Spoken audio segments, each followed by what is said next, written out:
you taking time to do this for us. I guess you had about a week of practice now. How's the team looking? How's everything going as far as the first week is concerned? Well, I think operationally it's been really good. I have to give props to the front office staff, the coaching staff, the club in general. Again, I think the guys who've come in, who are returning, will have seen differences in the club. I think the new players coming in will have felt a sense of, wow, this production's. I think the training setup that we have between fields, resources and so forth make it such that the players have very little excuse and they'll feel that they're part of a really outstanding organisation. So I think that part shines through. And then the players have brought great energy, great enthusiasm. They've listened. They've tried to put things into practice. So those little seeds are there. And I know you've made announced a couple signings recently. Where are you in terms of getting the final roster construction going into the first game? I'd say we're around about 85% of the way there. We certainly have some positions up for grabs. We've got a group of young men coming in vying for a spot to be part of our organisation. We're still looking at other avenues as well to bring in a player or two.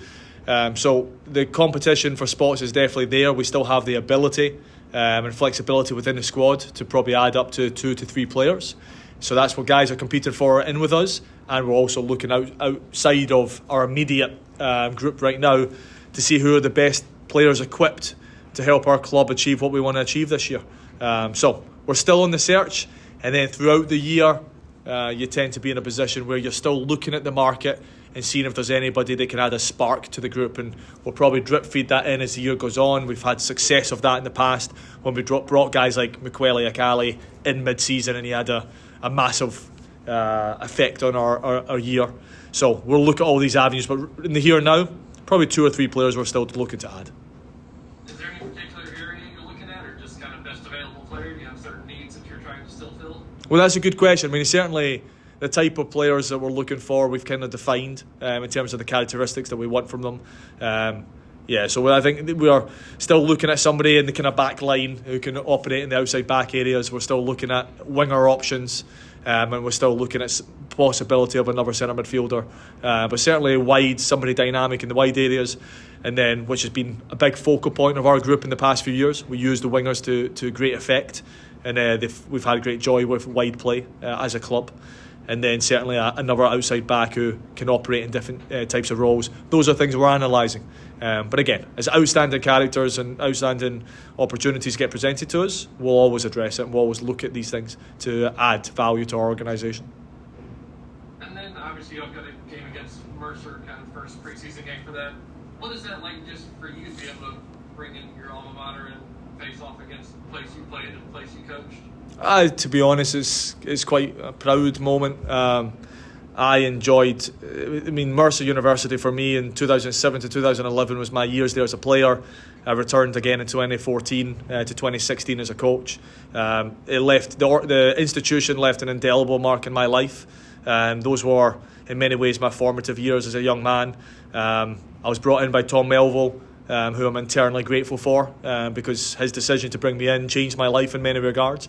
And then Brad Russo came in my second year as a sophomore, and I also coached with Brad.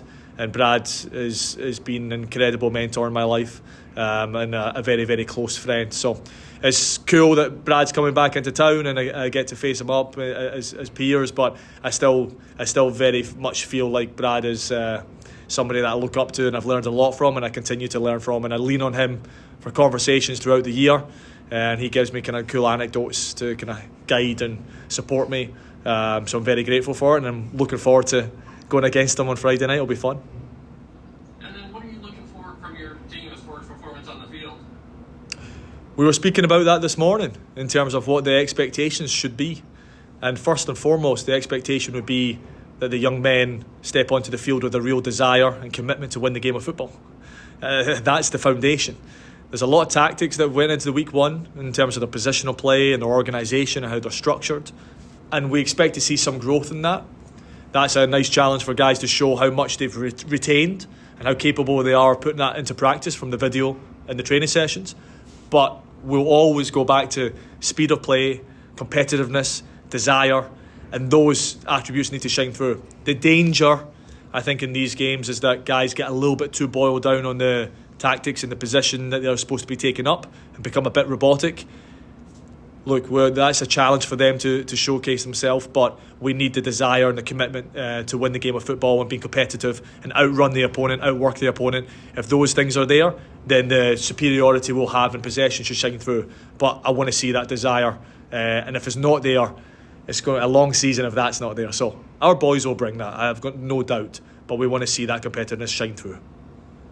How's the health of the team? Any injuries or anything coming into from the off-season? How just general overall health for the players? So thankfully, I think in the first week of training, we've not sustained any new injuries. We've had some things to manage. I think there's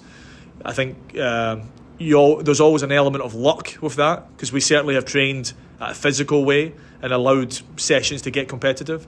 But I think Drew DeJohn, who kind of steers our sports science, and Jake, who is our athletic trainer, I think they've done a really nice job in week one of helping communicate to the technical staff when to push, when to rein back, when to hold a player and so forth. So we've got the balance right. There's a bit of luck in that, but we've certainly got the balance right so far and managed to have the group arrive in a pretty good physical state. There are guys that we've kept out of training because they're on the mend. Guys that won't feature. We've got about 4 or 5 players that won't feature tomorrow night, purely as a precaution. They've come into the season with niggling injuries or on the comeback from surgeries that they've undertaken in the off season. Nothing major. So far so good. We don't have anything that we think will have a major effect on the season. So we're in a position which is a kind of luxury position to be in, on having the ability to just slowly return these players back to make sure once they're back, they're fully back and their bodies are built up appropriately. So we lean on Drew and Jake a lot to give us that feedback, as well as the player. But we should have a very competitive group and a decent enough squad size tomorrow to get through the game and then to manage the double header that we have next weekend as well. Well, those players that you mentioned that you're kind of holding back from the game tomorrow night, are they expected to be ready come opening night against Central Valley? Well, everyone has the different mapping, but yes, off the top of my head, there's a timeline that allows all of our players under contract right now to be available for opening night, and that's what we're working towards. A few of them I think will certainly be able to feature in pre-season games, and then maybe 1 or 2 guys timelines will match up for opening night and they'll be available to the squad then. But those, thankfully for us, 1 or 2 players that spring to mind right now, those are guys with great experience in the league, experience winning championships, so there's less fear on the coaching staff side on them only being available by opening night and not having pre-season games, because they have the experience, the credibility in the bank, and we trust they can be dropped into an opening night type scenario and the cauldron that is an opening night and the energy comes with it. We've got some guys who will be returning around that time who are more than capable of handling that. So we're thankful for that. And as and when injuries come up in pre-season, then we'll just manage them best we can. And then how has the team kind of gelled together this time? I know they've probably met some beforehand before the season started, but they've all got together as a team, as a unit, how have they gelled, like, kind of off the field as far as personalities, friendships, that kind of thing? Well, I think what we've started to see in the last couple of days especially is the kind of green sprouts of progress in terms of that. I think when I stand back after training, especially today, I'm looking around and there's lots more micro conversations of players who I wouldn't necessarily have mapped of gelling together. So that's very, very fruitful. Yesterday we had a fun exercise where the club itself grew together, where the front office and the players spent some time together learning each other's stories. These things are absolutely imperative to our DNA. That's what's given us the success that we've had as a club across the board, and will be the foundation of everything that we do going forward. So those relationships are starting to form.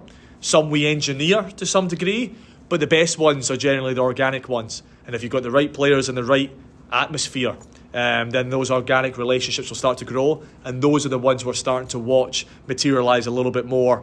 Some of the senior players learning the newer players and having micro conversations, tactically, some about football, but it's the ones about non-football matters. Those are the ones that I think really grow great bonds, and those are the ones we expect to see grow more and more. and when it needs instigated, we've got different tools at our disposal to try to help that environment grow and steer people in the right direction. Ricardo, do you have anything? I feel like I've monopolized all the questions. You can go ahead with something. I only have 2 questions here for you, Coach, and I appreciate you asking all these questions. They're going to be but essentially, Coach, here, I took a look here at the new USL League One competition that's coming this year. And I took a look at South Georgia's Tormenta's group with Charlotte, Greenville, and Richmond in there. And given that this year up to 8 teams can also make the playoffs, has there already been an early emphasis that there's going to be focus more on the cup competition or trying to squeeze into a playoff position given that didn't happen last season? So, because of what the USL organisation, owners, the league office, what they've done a really, really good job of from a technical staff's perspective is they've mapped out the season for us in such a way that, to memory, we're 99% of the time we're just playing Saturday to Saturday or Friday to Saturday. So you're talking about one game a week, and that's obviously the Open Cup is a separate thing that will get mapped on top possibly. But in terms of the way that they've structured the USL One Cup and the regular season play, is such a way that we're not dealing with many 3-game weeks.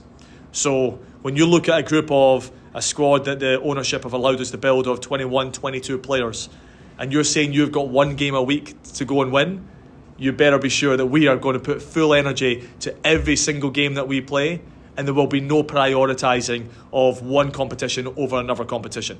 We are one of the few clubs in USL One history who have a legacy of winning something. There's only a couple of clubs that can claim that.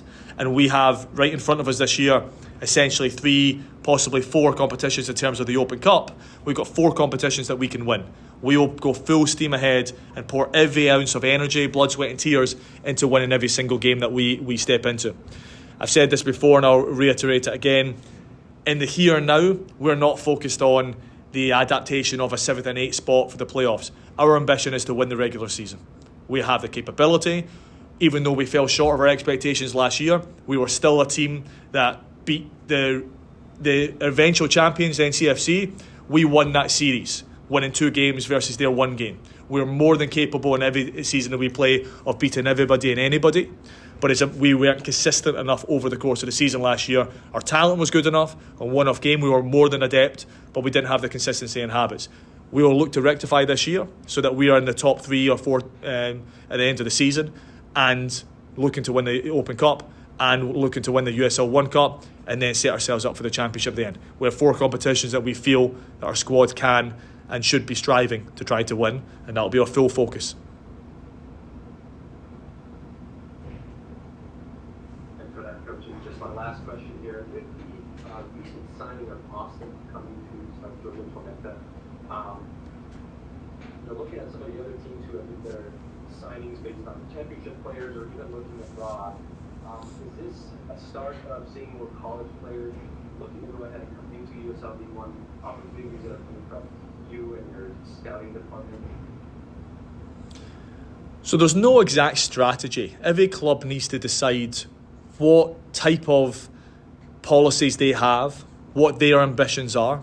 Our club is very much geared towards trying to have a young, vibrant group that's up and coming, that's striving to move upwards and onwards. Now, you need some element of experience in there.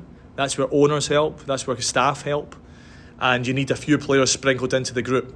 But our model, we're not saying no to USL Championship players. We are analysing those situations, but there's multiple factors that you have to analyse. Our environment, the way we coach, the type of team we want, the energy of our team, the athleticism of our team, the financial price point of certain players. There's all sorts of factors that go into it. We like young, up-and-coming players. I have an appetite to coach those type of players. Our ownership have an appetite to try to help mentor those types of players and to have them feed through our club. That works for us. We've won championships that way on both the women's side and the men's side, and we strive to win more championships with up-and-coming groups, and then one day watching them progress, and when we look at them play in the MLS or in Europe and so forth, we hope they'll look back on their years at Tormenta and say, okay, those were formative years in my career. I learned so much from that organisation that really helped me achieve my goals. That suits us. That's what we'd like to be a farm school. Now, every single player that we have coming in, even if they're coming from the Championship or other clubs, they still need to have that hunger of what's next. Connor Doyle joins us this year, having won multiple championships with Omaha, either regular season or the eventual championship. Connor still has aspirations to reach the MLS or higher levels, and we're aiming to help him achieve that. And when he's here, his job is to help us win a championship. So we try to do both, and we certainly like guys who are up and coming, and that suits us. We still look at Europe. We have players like Tavio coming from Europe. We have Sebastian coming from South America. We still are likely to add another international, whether that's from having played in the collegiate system or internationally. We're looking at all avenues, but the vibrancy of younger players suits our staff and suits our organisation for sure. And we're not scared that other teams are adding a bunch of championship players. They're good players. And you glance at it and you think, oh boy, he's done this, he's done that. That's okay. We will leverage what we have to its nth degree, and we'll trust that will put us in a position to try to win what we'd like to win this year. One thing, Grant Hampton and Stephen O'Hearn are at Mercer University and both came through the Tormenta Academy. Can you talk a little bit about what that says about the Tormenta Academy and the development? We're very, very proud that they're coming back and representing an organisation that's obviously close to my heart, but nevertheless, no matter where they play, both of those guys are one of the first couple of classes of USL Academy contract players, and both have went on. Hampe won a championship last year at Mercer, and Stevens went to Georgia State, a very, very good program, has transferred across to Mercer to try to help them. We can't wait to welcome them back. It's always a really cool moment for the owners, for the coaches to see them come back, to see them doing really, really well, and then again to keep tabs. I was messaging with Aidan Miller, who's had his first couple of weeks at the University of New Hampshire, and he's enjoying his time up there. He's going to come and train with us in the summertime as well. So when guys who have passed through and girls who have passed through our organisation come back and are really excited and are texting us when they're coming back with that excitement, that shows we've done something well. And we're very proud of everything they've achieved, and we're looking forward to seeing their development. And realistically, one thing for our staff is this will give us footage to say, okay, we knew the player when they left. How have they developed to this stage? What new things have they added to their game? Because we'd like them to come back and play for us one day, if they're capable. And it gives us another chance to keep tabs on the guys and women that we've developed so far, and see where they're at and welcome them home.